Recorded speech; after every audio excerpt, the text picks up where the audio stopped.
Kung maalala ninyo, last month, nagsabi si President Duterte na inutusan niya yung Anti-Money Laundering Council na buksan yung kanyang mga bank transactions para mapakita sa buong Pilipinas na hindi siya kurakot at mali yung aking aligasyon.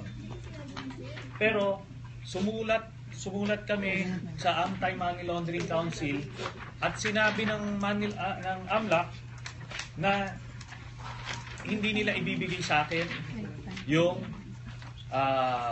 bank transactions despite the order to them by President Duterte. So dito nyo makikita na nagsisinungaling muli si Duterte at nagtatago sa mga teknikalidad para hindi mabisto yung kanyang 2 bilyon na ninakaw sa kaban ng bayan. Kailangan kasi waiver. Ang gawin ni Duterte, pumirma ka ng waiver. Marami ka pang drama, marami ka pang arte. Pumirma ka ng waiver para malaman na ng taong bayan kung ano yung totoo. So, again, ando dun yung challenge ko. Pagka mali yung aking aligasyon, magre-resign ako sa Senado. Hindi lang yan, mag-walk-in pa ako sa kulungan.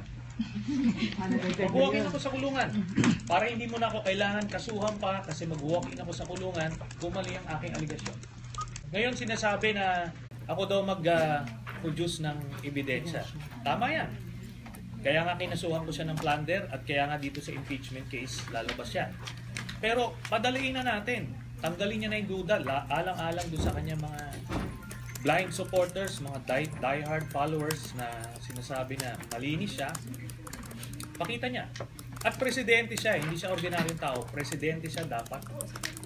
Wala siyang bahid ng duda. Ngayon, buti ko walang aligasyon. Pero ako may aligasyon at meron pa akong hamon. So kung if he wants to get rid of me, this is the easiest way to do it. So better do it now.